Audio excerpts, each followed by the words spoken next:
In Washington today, growing fractures within the Republican Party are coming to light as public confidence in Donald Trump's leadership and his so-called economic plan continues to crumble. It all began with a government shutdown. Desperate to defend Trump's image, his loyalists tried their usual tactics: fraud, confusion, and exaggeration. On national television, economic advisor Peter Navarro claimed the administration had secured $19 trillion in promised investment for the United States, an impossible figure amounting to nearly two-thirds of the entire U.S. GDP. Reporters were stunned, and even officials inside the White House privately admitted the true number, if it existed at all, was closer to $8.8 trillion. The claims quickly fell apart. $1 trillion from Qatar. Not true. $1.5 trillion from the UAE. Fiction. Another trillion from Japan. Tokyo flatly denied it. The so-called economic plan was nothing more than a performance, a marketing illusion meant to portray Trump as an economic genius while the real economy struggled. Behind the scenes, regional banks were collapsing from fraud. The auto sector faced mounting bankruptcies, and credit markets were tightening. Even J.P. Morgan Chase CEO Jamie Dimon publicly warned that the financial system was cracking. But Trump, instead of taking responsibility, pointed fingers at everyone else. Biden, Obama, Democrats, anyone but himself. Meanwhile, millions of Americans faced real hardship. SNAP benefits that fed over 42 million people were threatened. Health care programs were targeted for cuts. Funding for Democratic districts was frozen. The self-proclaimed champion of the forgotten men and women of America had turned his administration into one serving billionaires and lobbyists. Polls began to reflect the collapse. In early summer, 75% of Republican voters believed the country was on the right track. By fall, that number dropped below 70%. Among independents, confidence in the GOP's handling of the economy nosedived. When asked who was to blame for the shutdown, 47% blamed Trump and congressional Republicans, while only 30% pointed to Democrats.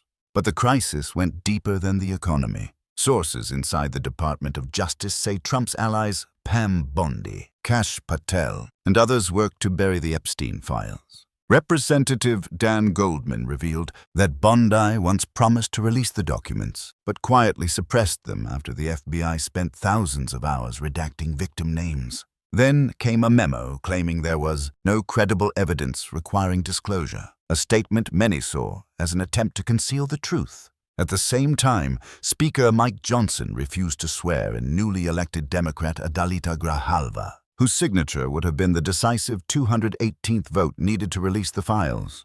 Without being sworn in, she couldn't hire staff or represent her district, yet Republicans attacked her for not working. Insiders described Johnson's approach as one of delay and distraction. Another scandal soon followed. And she's not there. Former ICE Director Tom Homan, a close Trump ally, was caught accepting a $50,000 bribe hidden in a restaurant bag. The FBI had been investigating for months, but the case quietly disappeared. Meanwhile, Trump's Department of Justice went after political opponents: James Comey, Letitia James, and anyone seen as a threat. What emerged was a pattern of chaos and corruption. Within the modern Republican Party, principles like law, order, and fiscal responsibility were fading fast. In their place in fighting, hypocrisy and a cult of personality. The government shut down while officials took vacations. They cut food assistance while approving private prison contracts. They denounced crime while shielding criminals within their own ranks.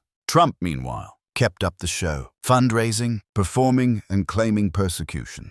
But the crowds were shrinking, the speeches repetitive, and even his most loyal followers were whispering doubts. As inflation rose and jobs disappeared, propaganda could no longer fill the fridge. Economic indicators confirmed the downturn. Public confidence in the GOP's economic leadership fell to its lowest point in 10 years. Suburban women, once a key voting bloc, began to abandon the party.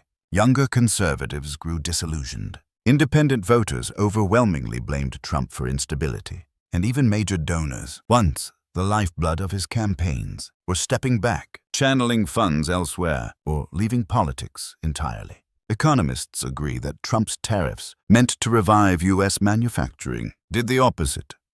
Factories delayed investments, supply chains fractured, and costs soared. The much-touted $19 trillion never materialized. Inside Washington, the dysfunction deepened. Speaker Mike Johnson worked only 12 out of 90 days, avoiding questions and delivering press statements instead of policies. Bipartisanship had all but vanished. The Republican Party, once branding itself as the defender of stability, was now defined by scandal and stagnation. Internationally, the damage extended far beyond party politics. U.S. allies in Europe began speaking openly about American decline. Financial markets turned nervous. Foreign governments questioned whether Washington could still lead. Observers say the Republican Party lost its way not simply because of policy failure, but because of moral collapse. It traded principle for loyalty, truth for convenience, and governance for devotion to one man. The result, a movement consumed by its own contradictions. Trump's myth, the idea that he alone could fix the system, has begun to unravel. His so-called plan was never about rebuilding America. It was about self-preservation, ego, and control. For years, he told his base that America was under siege, and that only he could save it. Now, the illusion has shattered under the weight of reality. Record debt, slow job growth, and eroding global trust. After losing in 2020, the GOP had a rare opportunity to rebuild on principle and reconnect with the public. Instead, it doubled down on Trump's chaos, turning from policy to personality, from ideas to idol worship.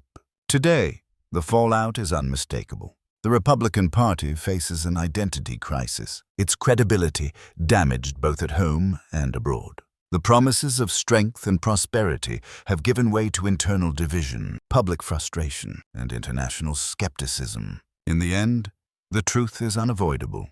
The Republican Party, once a pillar of conservative ideals, is losing the faith of the nation. The myth of Trump's leadership has collapsed, leaving behind a legacy of broken promises and a country still searching for direction.